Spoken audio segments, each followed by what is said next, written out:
आज्ञा नहीं माना और परमेश्वर के आज्ञा के विरुद्ध में उसने काम किया और उस फल को खाया जो परमेश्वर ने मना किया था, और उसने वो सारी आशीषें खो दिया।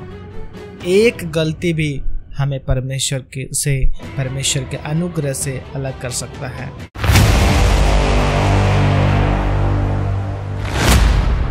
प्रेज द लॉर्ड, सभी को जय मसीह की। मैं अपोस्टल सत्यम गौतम। मेरे प्रिय भाई बहन, मैं आज आपको एक बहुत ही महत्वपूर्ण बात बताने वाला हूं कि एक मसीह भाई बहन अपने जीवन में श्रापित होने से कैसे बच सकता है और अपनी आशीषों को शैतान से कैसे बचा के रख सकता है, क्योंकि आज के समय में शैतान हमेशा तैयार बैठा है हमारी आशीषों को चुराने के लिए और हमें परमेश्वर से अलग करने के लिए। मेरे प्रिय भाई बहन, मैं आपको बता दूं कि आज एक गलती भी हमें परमेश्वर के अनुग्रह से अलग कर सकता है।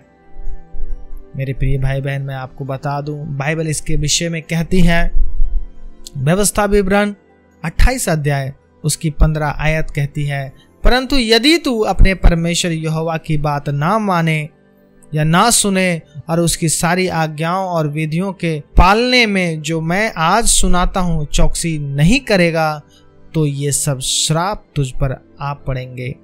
बाइबल हमें बताती है, हमें सिखाती है कि परमेश्वर की आज्ञा को मानना बहुत ज़्यादा जरूरी है। आज के समय में परमेश्वर की आज्ञा को नहीं मानने वाले विश्वासी ही शैतान के शिकार होते हैं, शैतान के जाल में फंस जाते हैं।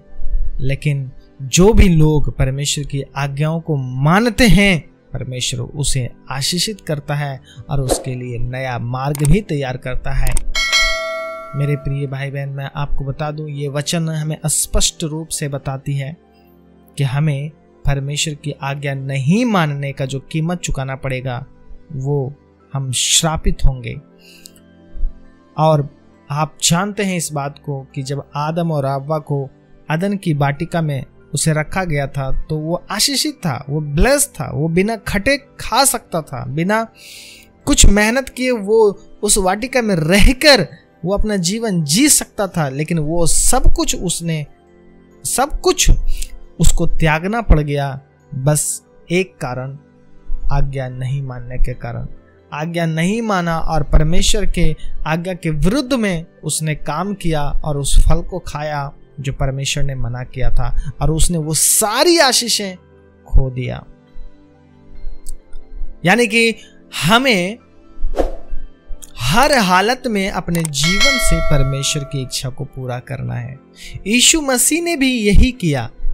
वो क्रूस पर अपना प्राण त्यागते समय तक भी उसने परमेश्वर को बोला कि मेरे जीवन में मेरी इच्छा नहीं पिता, आपकी इच्छा पूरी हो।